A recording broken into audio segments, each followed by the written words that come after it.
Cool beans. I just fixed it. Nice. All right.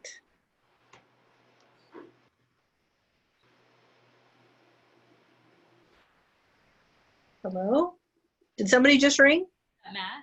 There we go. You can come in.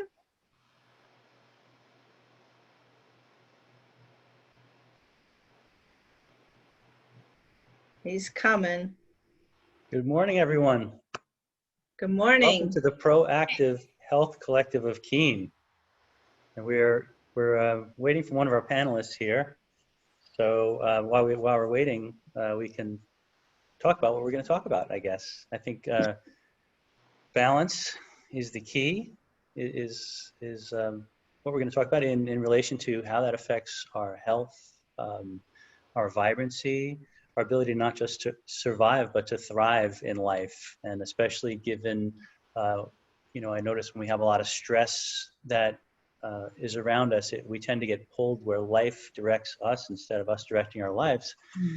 And it can be, not only be stressful, but can create problems in our health, can create problems in our ability to adapt and navigate in life, which we've talked about. Who would like to start off responding to this? I'll give All it a right. We can talk about balance. Balance is a concept that resonates very well with Chinese medicine. We have at the core of Chinese medicine is the principles of yin and yang. And you're probably familiar with the sort of yin and yang symbol with the black and the white. Yin and yang they're basically principles that explain the universal law of the balance of everything in nature and the universe. So yin is, they're both opposites, and they both only exist in relationship to the other. So you can't have one without the other. And there's yin and yang in everything in nature. There's both yin and yang qualities. So yin is like inward, stillness, silence, like receptivity. In our lifestyles, it's rest and relaxation. And yang is like upward, outward, movement, expansion, energy, so metabolism, circulation. And our culture is very yang based. So we're very much rewarded on our achieving and accomplishment and working hard and like pushing through it, right? So this kind of this imbalance in our lifestyle eventually reflects imbalance in our bodies and will eventually culminate in disease within the body. And that's how Chinese medicine sort of views it. So a great example of the importance of yin is like muscle strengthening. So if you want to get your muscles stronger, you're going to do these yang activities like working out and running and weightlifting and all this stuff that you're doing. But your muscles, they only grow and heal and repair and ultimately strengthen during the yin time, like when you are resting and sleeping. And so there really is no, the value of all of these yang is really within the yin. Another great example that's really a classic example in Chinese medicine is a cup. So you have like a cup or a mug, and the yang aspect of that cup or the mug is the like hard structure of it, the hard, dry, like outside of the cup. And the yin aspect of the cup is the emptiness inside the cup. And it's what makes a cup useful. There's no reason to have a cup if you don't have that emptiness within. So in talking about balance, I think the majority of, at least what I see in the clinic and people walking around, it's out of balance in that there's too much yang and not enough time and space for yin. That's kind of my perspective on it. That's a really interesting. That's really true. That's so true. I mean, I think of most of us, as much as we want to say that's not true, it is. I think in one of the things we do when people come to the office is we assess the autonomic nerve system. And for those of you out there that don't know what that is, it's just the part that runs the things that you don't have to. Your heart, beat, blood vessel dilation or contraction, thyroid, all the glands and organs, you don't have to think about that. And it basically works on a gas and a brake kind of system. So the gas is the sympathetics.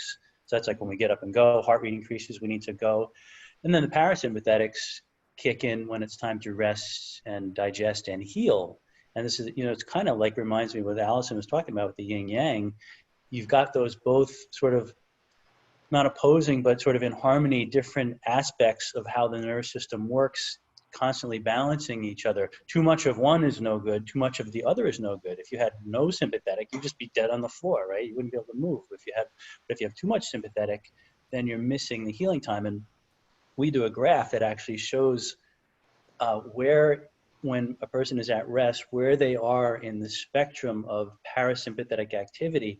And I've been doing it for over a decade, these graphs, and they go absolutely in line with a person's health. So when you see like a lot of major problems and symptoms and their health is really failing them, they have very little parasympathetic activity when they're at rest. So they have no healing. So we're all in the world breaking down all the time. We've got toxins and stress and all this stuff that's breaking us down. And it's that yin, that part where we rest, where we actually have a chance to rebuild, as long as we have activity in that system. So just a really interesting thing, how it goes along. All these things, I think, connect. It can be in an energetic way, it can be in a nerve system way, and even a nutritional way, or a lot of other different ways it expresses itself.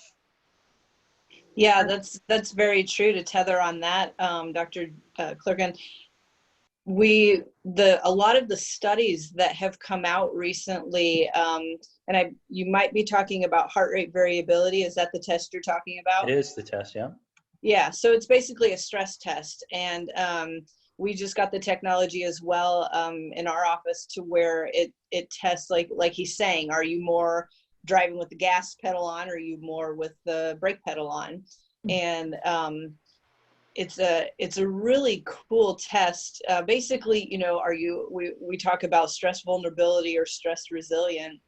Like how well are you handling stress, and how is it affecting the responsiveness of your nervous system, more particularly to your cardiovascular system.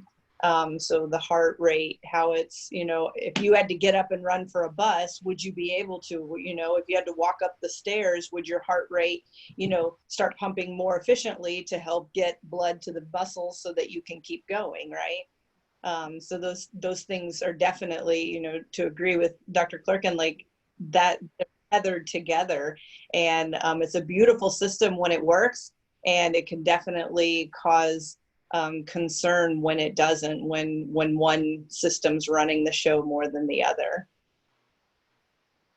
Totally. Yeah. Matt, you back with us? Did you catch all I'll that? tell you, it's swimming out in the land of ones and zeros, somebody we've seen here in a satellite. Is there a lack of balance in your internet there? It's funny. Yeah, that way too much yang. we're talking about this subject, and I think all of us, I don't know, but this has been a particularly, I just find in business, when you're in private business like I am, if there's a holiday, you just almost don't even want to take a holiday, because you're just playing catch up the whole rest of the time. And it's been crazy. So it's just kind of funny that we're talking about balance, because I need to preach to myself. I need to hear from you, and we need to hear from each other. We're not any different than anybody else out there. We know answers, but we don't always practice them very well ourselves. So, I'm taking this as like I'm a participant and not a panelist, and learning a lot, because I think we need to really pay attention to that, because like in terms of how I might look at things, we would look at the methylation cycle, and we would look at how stress really puts this huge load on having to crank out methyl groups, and how we need extra nutrients to support that and things. But we could look at that as yin and yang, if yin and yang. If it's similar. It's a different description of exactly the same thing that's going on, talking about the different nervous systems. It's really remarkable and it's cool. You know, a lot of people that, you know, we work, the way we work in the office is really we're like coaches that add a clinical aspect to our programs. And, you know, so we're hearing feedback and people like, well, what have you done that has not been, you know, like, why haven't you been successful? A lot of times it's if it's too much in one direction, like if they just can't, it's not sustainable for them, that there's a balance there. And by the way, Becky, I was thinking the same thing. It's like, you know, when people were talking about this, well, everything's slowed down and, you know, we have all this time we can reflect. It's like, not me. I've been busy. And like you, it's almost like you have to step back and just be like, if there's a point, I don't know what that break point is, that no matter the busier you are, the less productive you get, you know, because it's just too much of that energy in that one aspect of your life and not having balance. Yeah. You were talking about a book, I think that you had mentioned when we were talking during the week. Yeah. So this is a pastor that he was a pastor of a church I was at years and years and years ago, but he's a wonderful writer and stuff. And he wrote this book called Life Deck. And it's about balancing what he says, like the four corners of life, which are the spiritual, the physical, the financial, and the relational. And, you know, he points out too, that sometimes one takes precedent over the other. Say you're going through a certain circumstance or whatever. Maybe you're having trouble in your family relationships, you're with your spouse or whatever. You know, you're focused more on that. Maybe you're going through, you know, a financial thing with, you know, with your job or something like that. And sometimes one of these four will be predominant, but that's what we want to strive to achieve, that we're regularly feeding and balancing all those things, because that is a healthy life if we can get that into perspective and maintain it. But we have to put practices into our lives to do that. You know, you have to set aside time. Like I love to take time in the morning to, you know, read my Bible and do stuff like that. And honestly, this whole week I haven't done that. So that's not good. So I just have to say to myself, you know, Becky, get back to that, because you know you're so much better when you do that. Yeah. Yeah, I was at a conference recently, an online conference. I know there was some people talking about a book called The Miracle Equation. And I forget the author's name right now. I got to get it. It's on my order list. But he basically went and looked at all of the most successful people in the world and to see what their habits were. You know, and basically, but they all had a routine, like a structure that they included meditation or, you know, reading the Bible or whatever, you know, like there was different forms of these things that they did. But the key was that, you know, you need to have these things sort of intentional. I think, Matt, you talked about this the other day when we were talking, like, you know, going into life more intentional rather than just like it just waving you around like wherever it goes and you're riding this Bronco. You want to speak to that a little bit? Matt? Yeah, sure. You're I'm catching on. a few, like, can you hear me? Yeah. Yeah, well, it's so I thought you were true. just ignoring me. Oh, no, it's a delay. Yeah, you know, if you don't show up very intentional, your society is going to blow you wherever it wants, really. So it's all about cultivating the routines. I mean, that's what we're talking about. And one of the best ways to do that is spend time with people that will help you raise the bar. You know, like, who are those people in your life who are walking their talk, and who that will hold you accountable, whether it's directly or, and this is where the real wisdom comes in, indirectly. Because one of the ways that we get held accountable is by spending time with people that are inclusive and disciplined and have a real, you know, vision for their lives. And when they're walking like that, it encourages us to do the same thing. You know, Becky, like what you said earlier, how we're all learning together and, you know, just like always learning. And this is one of the greatest gifts, you know, in my life of doing this every Friday, is how this holds me accountable. You know, we have a 4-day work week at our office. And so Fridays is usually administrative days. It's not normally a day where we have to show up whole and ready to deliver. And I have to say, just having one more accountability moment like that has had tremendous value. So really, really grateful. So this is one example of so many things in everyone's individual life. You know, what are those things that call us to more? What are those things that ask us to show up whole and fed and with a full plate so that we can serve others? Yeah, that's such an important point you make there. They say, you are like the 5 people you hang out with most. And you see it, if you have kids, you see this, your kid's hanging out with some kid and he starts to talk like the other kid. And the mannerisms and all that stuff start to come in. You actually develop the same, attributes as those who you hang out with, as you say. So very interesting. And again, one of the things too in this era is that one of those 5 people could be this thing.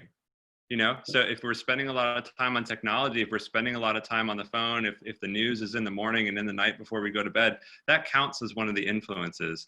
And so I'm not saying it's wrong, but if you think about where you're headed and what you want in life and how you want to walk through your day, is that part of who you want to be? If that's 20% of what you have to give to the world, is that the 20% that you really want to put in there? Wow. That's an excellent point there, man. Yeah. Right. And with right now, with what has been going on, like we have kind of dubbed this the global pause, because when we're talking about balance and life being, how, and going back to this priming of the new norm and we're with you and, we're all in this together and everything, like when it comes to balance, how many people have always said, or you hear your clients say and practice members, man, if I just had more time, if I just had more time, I would do this, I would do that. And you hear it. And like the last 2 months has been that time. And realistically, how many of us have really changed and gone to doing the things that we said if we have more time, we would get to, right? And I know that there have been, because like we walk around, in between office hours, we walk around in Keene down here, and we see people like working in their yards, and some guy was digging out a dead tree and he goes, man, I've been wanting to do this, and now that I'm home, I get to do it. You're like, yes, and you hear it, and that balance and slowing us down and giving us time to reflect and start to move into more of an intention of our day. And so, excuse me. And so my process with this, I kind of lost my train of thought, but like the global pause is giving us that time. And are we really, the balance of, are we really doing the things that we say we want to do? And, if you're not, like this additional day is giving us more accountability within our lives, which is really fun. It's something fun to do. Man, I'm sorry, I kind of lost my train of thought of where I was. I'd like to kind of piggyback on that, because Okay, I think also having an identity within yourself of why am I here? Why am I doing what I do? And I have a real solid root there. So I know why I do what I do. And I know why I just do. So I have purpose and I have intention and how I want to use the things I know and the skills I have to help people. But I feel it's part of a much bigger thing. So I always think of myself in somebody's life. If I have a client, I'm not responsible for it all. I'm just responsible for however I fit in when that time is in their life and how I can help. But I know that I'm doing this for reasons that are important to me. And so I have a focus and I have an intention with what I'm doing. And I'm not sure that everybody lives their life that way. You kind of, you just go with the flow and you get a job because you have to pay the bills and you do this or that. And I think having that intention and that deep rooted sense of purpose for your life is very important. I completely agree with absolutely.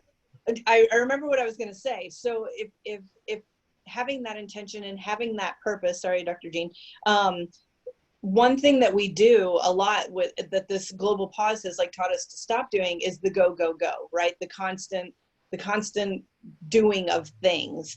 And when when we're in the winter time, it's like wintertime is hibernation. It's time for downtime. It's time to be indoors, working with your hands, doing things that are more internal instead of constantly go out external, right? And one thing I hear a lot when people come in to the office in springtime, they're like, man, I'm so tired. I'm fatigued. I can't get, the energy that I want. So I'm drinking more coffee. I'm going to the substitutes of sugar.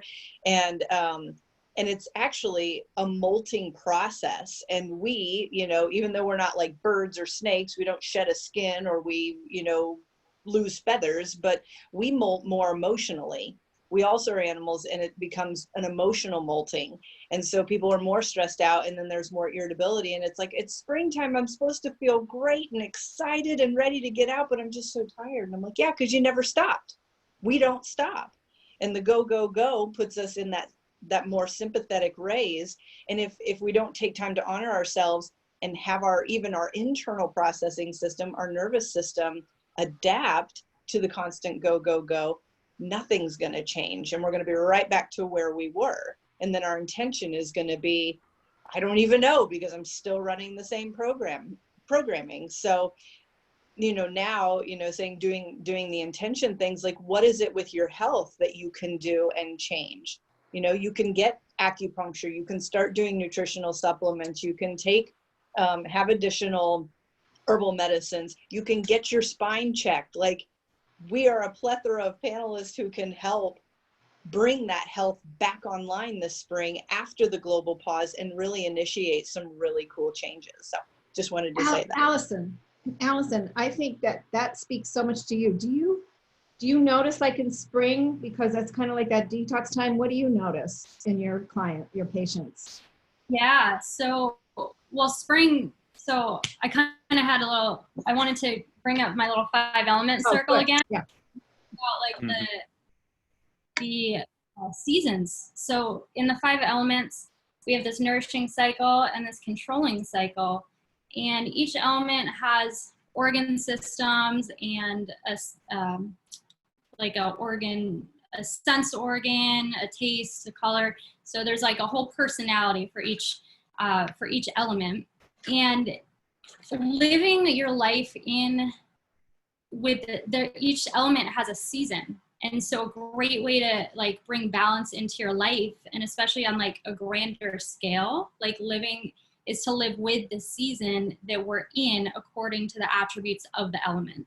So, like the fire element is the summertime. And in summertime, it's more natural to be spontaneous and outgoing, and there's kind of a lack of boundaries in the summertime. So it's a great time to socialize with friends, or if you wanted to get into public speaking or something that's like upwards and outwards, or maybe even like kind of throw your structure to the winds a little bit more and be more spontaneous. And then we come into the earth, and that's the late summer. And the late summer is about like harvest time. So we're gathering up the crops. It's a very nourishing time of year. It's a mother element. So it's about bringing people together, and especially with food, like nourishing your body. Just like a great time of year if you wanted to start a routine, like to have dinner with your family, or if you want to start cooking more, or really paying attention to like how you're, pausing while you eat and really nourishing yourself. And then we come into the fall, which is the metal element. And that's where you're naturally more inclined to let go. The emotion of the metal element in the fall time is grief. So it's natural to feel a little bit of sadness. And other qualities of the metal element are like clarity and structure and more like rules. So it's about kind of like creating your life and what's right and wrong and discernment. So it's a great time of the year in the fall time to get clear on maybe what are your priorities and what can you let go of so that you are living more aligned with what's valuable to you. And then we come into the water element, which is time. And that stillness, just like Dr. Tisa was saying in Chinese medicine as well, it's a very yin time of year where we are naturally inclined to go inward and be silent and reflective.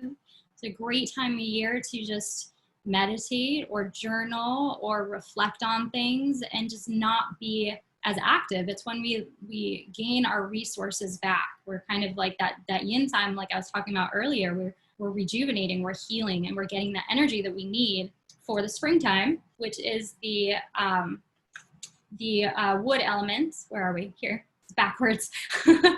And springtime is about creativity and new things and growth. So if you have a new goal you want to do, and the emotion of springtime is irritability and frustration.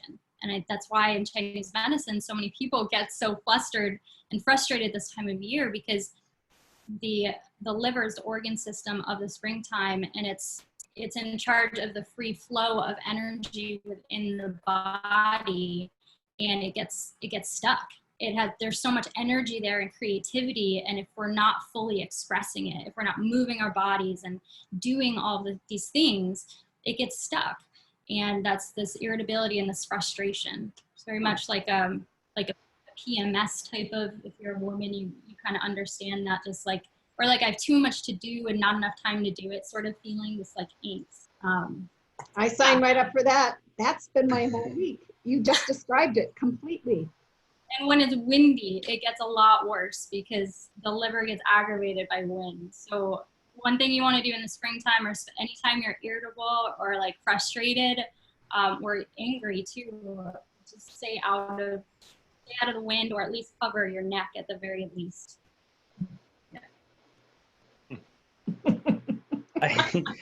It's interesting.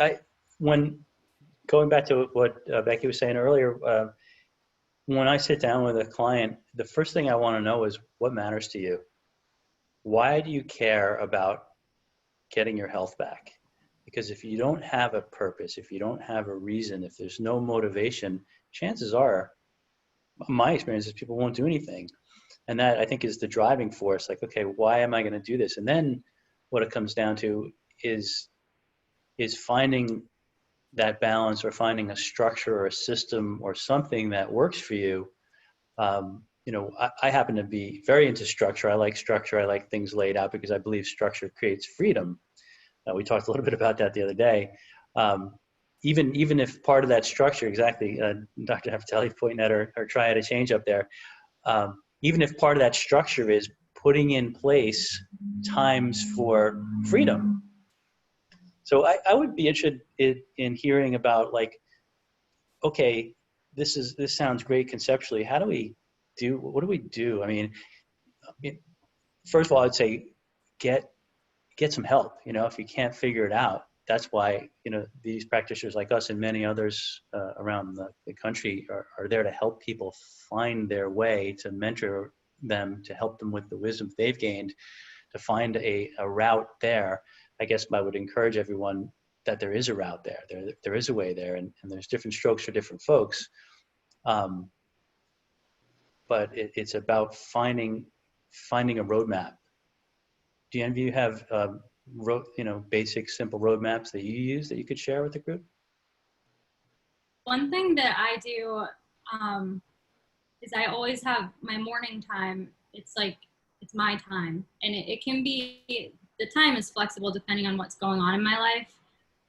It's been really challenging the last couple of weeks without a structure, and I haven't, because acupuncture was deemed inessential.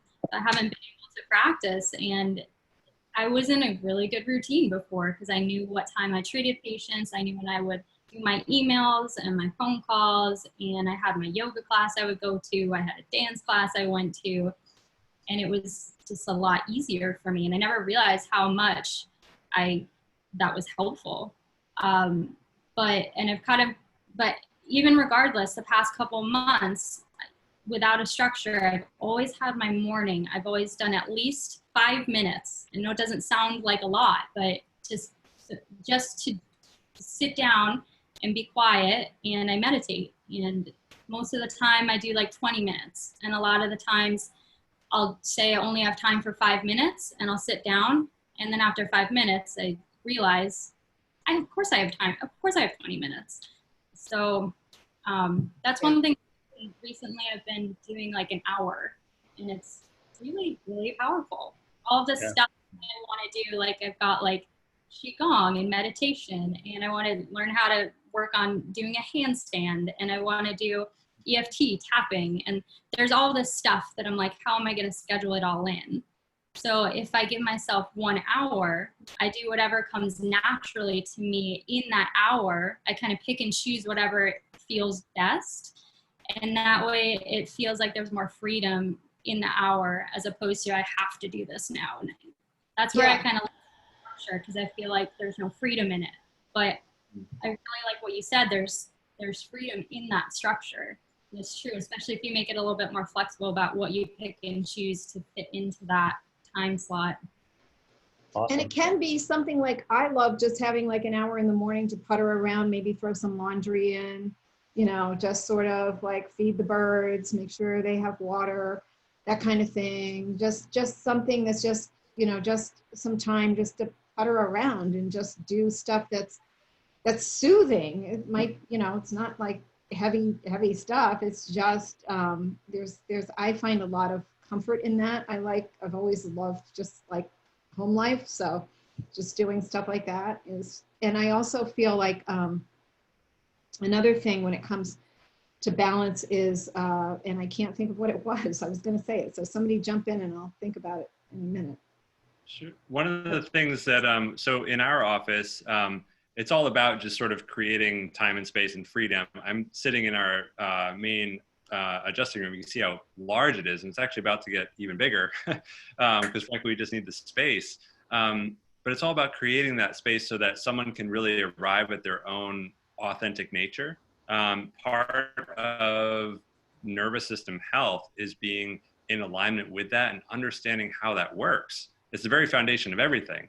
So oftentimes we're running in a program that worked really, really well for someone else, but isn't necessarily how we're most resourceful. And so by carving out time, like Alice and Becky, you're talking about, so valuable, because now you have the opportunity to really uncover, you know, what are you when you're free? When you have this time and you know it's just yours, there's no distraction, this thing isn't around, the TV's gone, you have a sense of isolation, which I would say is like the caveat there. So if you're carving out time, you have to have a sense of isolation because you're free when you do.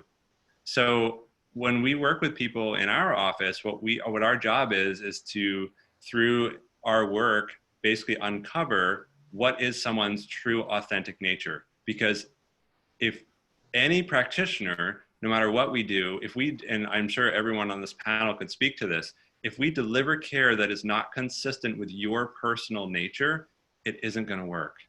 It's not going to work. And so you can't put someone into a mold. Everyone's different. We're all different. We're all our own unique snowflake, you know? So we uncover that. And there's this beautiful moment that happens in care in our office. And I'm sure, again, we could all share these moments. So see how this translates. When someone for the first time is so aligned with their own true authentic nature and how they organize their world and how their nervous system functions, they sit up on that table and you can just see by the look on their face, their world is completely rocked. I mean, you just know, like to the very core of their being, it's sort of like that tingling you get when the hair on the back of your neck stands up, but it's also a very solid knowingness. And it's always met with silence between the ears. The mind can't go there because it hasn't had a chance to make sense of it yet. And the question is always, and this is my favorite question to ask, is do you have time today to honor this? Do you have time today to honor this? Because for the first time, they've stepped into who they really are. And I don't mean like who we think we are, who we are in the world, our roles, relationships. I just mean on a very like physiological nervous system base that they are truly aligned. And that requires time. So one of the greatest gifts you can give yourself is carving out that time and to really honor that. I think of it like a relationship, actually. You know, so if you're in a relationship with somebody and you never spend any time with them, how's your relationship going to be? There's not going to be a whole lot of communication and stuff going on. And you have a relationship with yourself, and you do need time to just be present with yourself. And it's not just about being alone, because if you're alone, but you have all the things of the day constantly going, and the phones and the news and all that stuff going, you're not really present. You know, if you think about how often are we actually really present with ourselves? And Allison, you spoke that with, meditation. That's what it is. It's really shutting off the conversation for a moment so that you can listen and be introspective. And, I think we are all different. And, I'm actually kind of introverted. So I found that I require a certain amount of time a day to just be in my own space.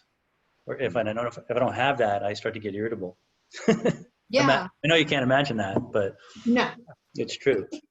But that's true for all of us. And one really concrete example is I love organized. I love having everything organized, and I'm super good with that on all my electronic stuff, like all of my accounting. If I placed an order for something this morning, it's already in my system. I don't stack up receipts, and everything just happens immediately. But my physical office can get cluttered with old messages and blah, blah, blah, blah, blah, and papers, and okay, that for that client, and I'll put it there, and I'll get to it later. And it's like yesterday morning, I just came in here and I was like, darn, I am just doing this. And just having my office, like everything is completely organized. And then, coming in this morning, and I have this speaker, and when we were doing our meeting the other night, it was like, the cord is over here. I went down the hall, I got an extension cord, I made sure everything was perfect. That is huge for me, because I operate best under organization and in order. And so when I have stacks of papers that I can just out of my periphery see, it's getting to me. It's not helping me. Yeah, I think we're kindred spirits there, Becky, on that one. I'm just I'm wondering if I could offer a little, I'm really big on self-assessments. So maybe a little self-assessment tool for just sort of understanding how people might operate best. Would that be cool? Yeah. Love it. Okay, cool. So last week we talked about self-assessing, really what sort of different intelligences we are: emotional intelligence, and then there's 2 mental and 2 spiritual intelligence too. Today, let's talk a little bit more about how we actually do things, right? So Dr. Tisa is in one of our consult rooms, and you can see that there's that triad of change up above her. And in the center is energy, and we just acknowledge that that's really life. It's one of our words to describe what happens when things grow, whether it's a plant and a flower or us. And so then there's 3 things around that. One's behavior, the other is structure, and the other is perception. And first of all, there are many paths up this mountain. So there could be plenty of different structures, so to speak, that you could put this in different words you could give to it. And if you have another one, I'd encourage you to use that and speak your truth, and then see how they overlap. So the first one is behavior. Let's talk about behavior. So behavior is, if this is part of your triad, let's say, and this is also, let's acknowledge that we're dynamic beings. We're always in a state of flux. And so while this may work at this current juncture in your life, it's possible that it might change. So it's not solid, not a solid perspective. So behavior is basically that it's really easy for you to take action. No problem. You don't have to think about it. You don't have to draw it out. This needs to get done. You do it. Easy. Structure is you have to organize things. Jean, Becky, you were talking about this, right? So you need a structure for something. Structure creates freedom. You know what you're doing. You've got your list. You've got organized, or you can't do anything until the kitchen or living room is clean. That's an example of structure. Okay. And then perception is that there's a pause that's needed. There's a pause. Whoa, whoa, whoa. There's a pause that's needed in order to get something done. Okay. So there's one of those 3 that is a basic operational principle for you. One that you just pretty much run your life by. Everything is put into a structure. Everything, I hit the ground and I do things throughout the day. I spend a lot of time really feeling into something before I do it. So we would say that is the keystone of this bridge for you, okay?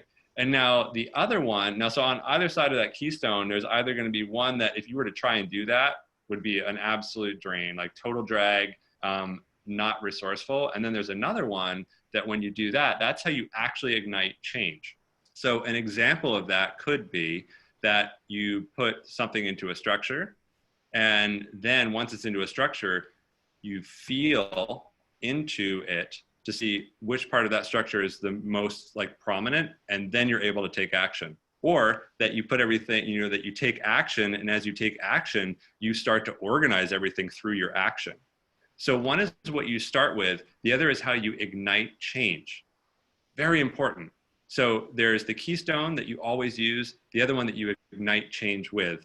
And here's the, you know, the bonus to this is that when you always use the one that you do every day, and then you add the one that ignites change, the other becomes effortless. So let's say doing things is really difficult, actual doing things, but making a list is something that you could make lists about everything all day long and then never do anything. That's because perception is the piece that's missing, as an example. So you make your list, and then you just know, you feel into, this is what I need to do, and then behavior is effortless. So little self-assessment that you could do for that one. That's awesome. I've been, you know, I can attest this because I've been working with this technology for many years, as Doctors Abatelli have. I think of, when I think about, because I look at my life and like how I do things, and I sort of apply this, this triad and just kind of see how it works out. And one of the things I notice is that, like when I write songs, I have a structure, which is like, say, maybe I pick a few chords and I'm going through this structure and repeating the structure. That's the behavior of actually doing it, applying that structure. And by doing that, it elicits a feeling, a perception in me, which then translates to a song that comes out. So I just find it interesting. That's what I think for me, my keystone is the structure, and then the behavior ignites that experience or that feeling that you're talking about, Matt. Cool. And I do that too, Gene. I'm a musician, and I compose as well, and I can exactly understand what you're saying there. Yeah. Yeah, and that's what I meant by saying we're kindred spirits, because I could tell Yeah, you kind of, we sort of go along those same lines. Yeah. But you know, I think what's interesting about it is, and as we talked about the other day, it's not such of a solid thing that it's always this way for everybody all the time, but more something to pay attention to, because you can show up in different ways or in a different triad based on, maybe it's a relationship with a certain person, or maybe it's a certain act, or maybe it's work versus being home, or that. But it's an interesting thing that you can pay attention to, especially if you're having challenges, like moving through an aspect of life and you're trying to, like, something's not working.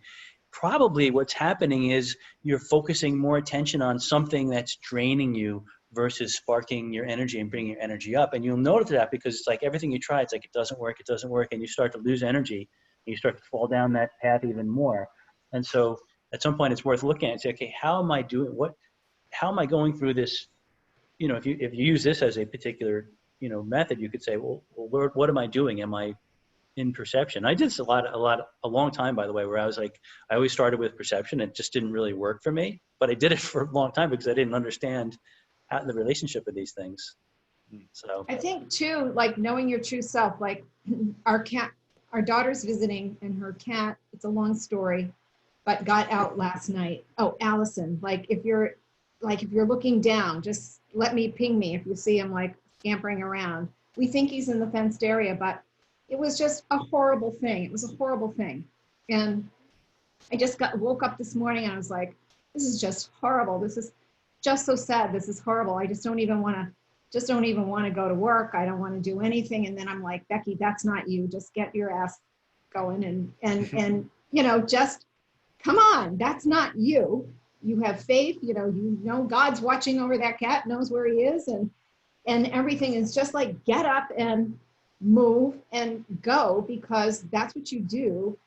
That's who you are. And things like this don't like just squirrel you down. You go. And I think that's good. I think that's, you know, perseverance, and that's great. And I think those things really keep us going. And I know I can walk around the block, Dr. Tisa, because looking for that cat last night, I did that a million times, and I was fine. Yeah. That's a thing between the two of us. okay. And the cat has 9 lives, so you got that. Yeah. And that's a Well- great example that you both sort of alluded to, is that if you're not living in accordance with your own true nature, chances are that there is some sort of, not chances are, there is some sort of pain in that experience.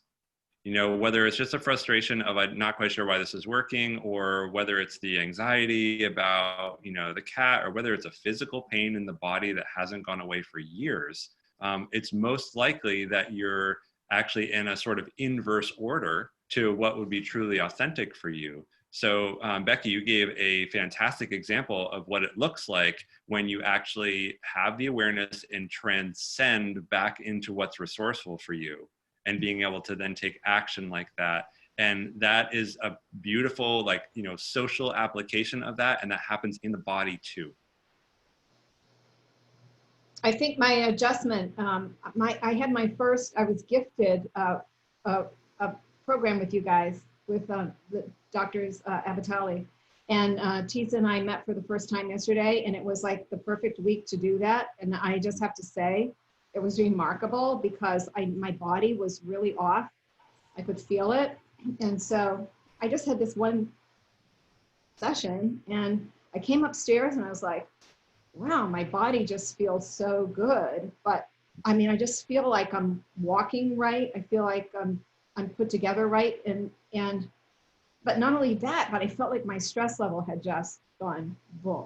Like it was just like, okay, this is still going on, no matter, it's okay. And then we lost the cat. So I need another one. Sign me up. Then you walked around, and that's the thing. Yeah, I walked around the block a few times. Yeah, that was good. And your balance, the balance of, that's one of the biggest things, like especially what I hear with like parents. I hear this a lot with parents. The reason they come in is for whatever reason. They had headaches, they have back pain, whatever it might be. And then the self-reported assessment that they have as they go through care, they learn like, well, how are you engaging in life differently? And something that wasn't even on the radar or brought up at the initial consult was, I just lose patience with my children. Like it's so easy for me to get frustrated with them. And then over time, we ask, well, what's going on? What's different? What are you doing differently? Or what are you noticing that's different? Aside from your aches and pains, perhaps most likely going away, they're like, well, I don't get irritated with my kids as much. Like I just handle it better. Or an example of a wise woman that we take care of, like always stressed out, wasn't able to handle situations. And she's just like, now she's like, anything that comes at me, I know I'm going to be okay. It's going to be fine. I don't get all worked up in my body about it. I don't feel it in my system because I'm just like, I know I can handle this. And that's the balance between your sympathetic, your parasympathetic, the yin and yang within the system, right? And the more congruent and the more balanced that becomes for anybody, the better we're going to function, the more ease we're going to have, and side effect, the less symptoms, the less stress, we're going to handle things better. And that's part of the magic that happens when your system is congruent. And, whether it's through acupuncture, whether it's through helping the system like detox with supplements or, herbal tinctures, it's all part of it. It's all part of the balance of helping us create better enjoyment in life, if you want to call it spiritual sense, but just enjoying life. It's not going and getting rid of something because you don't like it. It's creating more and not even knowing it. Oh, I have this problem, but I realize this changed. How magical that is, and people don't even realize that that's a possibility. And a lot of are doing that we're trying to create balance in our lives with, it's really self-care, no matter what it is. If you are very, if you're a very inactive person and you need to go do something, that's an act of self-care, or, whatever it might be. If it's more of the classic self-care, like taking a bubble bath or whatever your self-care is, that's really what we're talking about. And it kind of gets a bad rep. It's almost like we think self-care is selfish. Like, I don't have time for that because I need to take care of everybody else in my life. I've got my dog, my kid, everybody relies on me, so I don't have time for this. But the truth of the matter is that, you know, it's like they say in the airplane, you know, you've got to put a mask on first before you can put on someone else's. And giving yourself that self-care is the most selfless thing that you can do, because it's going to give you the reserves and the strength to take care of others. It's like you fill up a friend gave me this visual once, you're filling up your own cup, and then it's so full that it's overflowing to everybody, and it's effortless, and it's not draining you to take care of things anymore because you're focusing on taking care of yourself first. I have a client, and he's in his 60s, and he says, hey, I take care of myself because that's a courtesy to my family. Mm-hmm. So I do that for them. We have a word that we use for that. It's called the joyful obligation. Yes. You said that last week, Jean. That was a great Yeah, did I say that? Yeah. Sorry. No, it's great. No, Good I don't point. remember that. But yeah, so that was good, but it's true. If you don't take care of yourself, and I use the same analogy that Allison just shared about the face mask, and I can still be as guilty of that as anybody else. So, you know, we can get off balance. We can truly get off balance. And sometimes it's the things we love, that we love to do, that keep us off balance of things that we should be doing to round things out. And I will think of my dad, who was really into natural health and supplements and everything. And he ended up with, you know, cardiovascular and pulmonary disease. And one of his proteges, one of my dear friends, Jean Bresch, who's a pharmacist, compound pharmacist, mentored by my dad, he comes up and he goes, George, he goes, you know about all of this stuff. He goes, George, my dad is like, yeah, I'm doing that. And he goes, well, show me where it is. Like, show me where those supplements are. Show me what you're doing. My dad was basically living on pastries bought from the store. He was just basically, he was a brain and he knew what to do, but he wasn't doing it, you know? So physician heal thyself. And he just loved, you know, hunkering down into his research and doing everything and taking care of everybody else, but letting himself go. And that's a danger. Like, I just constantly say that to myself because I'm sort of in the same mold. So I have to be careful and make sure that I don't follow in that same disastrous path. Yeah. Yeah, and it's funny, not funny, but I've noticed when life gets stressful for people, the first thing that goes is self-care. You know, or taking care of things that we need to bring us more at ease. And not, you know, I've heard this professionally, but I've also heard it personally, you know, through family and friends, like, well, you know, this thing is weighing on me, and I just can't do anything right now because of this thing. It's like, well, yeah, you could actually. It's, you know, first step back from it and rethink it a little bit. But sometimes we get caught in this cycle that we can't get out of. You know, and I know we've probably all had clients that are like, well, it's, you know, with everything going on, it's not the best time to take care of myself.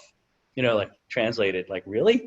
It's the most important time to take care of yourself, because with all of the stresses that are happening, our health will deteriorate, our mental, emotional state will deteriorate, our energy will deteriorate, our vibrancy will deteriorate more in this time than any other. And so it becomes even a heightened joyful obligation for us to take steps to take care of ourselves. And, you know, thank for all the people who are on here listening, who get on here every week. God bless you, because you're doing it. You're seeking knowledge, you're seeking wisdom, and that's all we can ever do, and find our path. So Yeah. You know, what could And happen? to do it for ourselves, while we're doing it for others, because we're just like everybody else. And we have to listen to our own admonitions and do it. Yeah. If your future self could you know, translate back to you right now, like, let's just say that you had a crystal ball to be able to look at your life and to look at this time, and to see what's going. The crystal ball is coming down, so we're just waiting on that. Even more amazing. Am I there? You are now. You were Oh. in the crystal ball for a moment. Oh man, that was a really good note. I was at the edge of my seat, man. I know. So, well, anyway. Yeah, I think try it again. You said if you have a crystal ball and you're looking. And you could see back on this time in your life and how short of a blip, this little pause truly is. You could see how short of a blip it was. And what would that future self want for you? Would it want you to stop and to hunker down and to bind more energy, to be static, to be in a state of decay due to the stress around you? Or would it want you to be stepping up right now into something even better? It's like the choices we make, driven by our own authentic nature, are going to create either a dark age or the greatest renaissance. Any crisis is going to precipitate that. So energize your state. Like we were just talking about how people go through life. And if you've ever traveled to someplace new, I mean, how exciting is everything that you see, right? Like you're looking at everything. You're looking at the cobblestone in the street. You're interested in the railing on the front of the hotel. Like what's going on? What is that person wearing? What's the carpet? Like everything about the place. And how many of us drive the same way to work every day and don't remember what happens between the house and the office? Yeah, not People present. right? Yeah. We want to talk about awareness. The greatest lack of awareness is at someone's front door. It's their greatest lack of awareness. And we can translate that directly to our own selves, our own bodies. Now is the time, like, get curious, look at everything with new eyes, allow this to be, if we are coming out of a winter time, and we've gone through that reflection and we know why, and we're really honing all the skills that we're talking about here and all the other things that if you're on this call, you already know. We're honing these things and we're energizing them, and we're starting to seek out who are the people that also are raising the bar right now that are going to help me move into this renaissance of self and of community and of love, where joy and peace exist, and where it's very easy to have a purpose beyond ourselves. Then we need to simply raise the energy, get curious, be aware, and get in touch. All the stuff we're talking about. Yeah, it's awesome. And I get this vision in my mind when you're talking, Matt, about you're like floating there and you've got this buoy now, and that buoy is all those people that, are going to raise the bar for you. But then you can also grab those other people in your life and bring them up too. Mm-hmm. And, and that's how we can really create change. Yeah. In our community is really through our own self-care. And look for the people who are ready. If you toss them a life raft and they just keep splashing around, don't worry about it.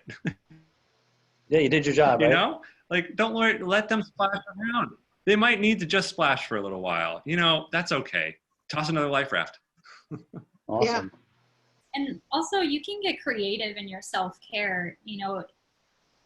Life is busy. So if you're waiting at line in the bank, just having that awareness and taking long, deep breaths in and out, and you can I stretch all the time in public. People look at me weird, but I don't care.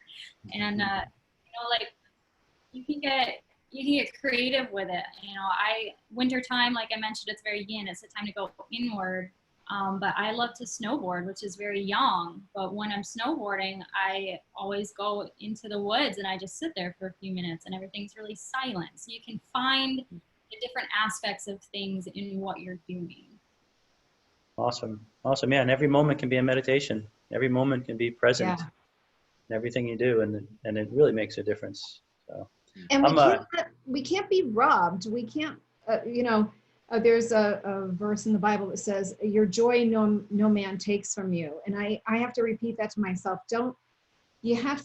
We're supposed to live in the moment and enjoy the moment and whatever it is, but there's supposed to be the living of it and the being in it and interacting with it in a healthy way. And so, we can't let ourselves get, just bowed down by circumstance or whatever's going on. and rob us of that. Let's take it back.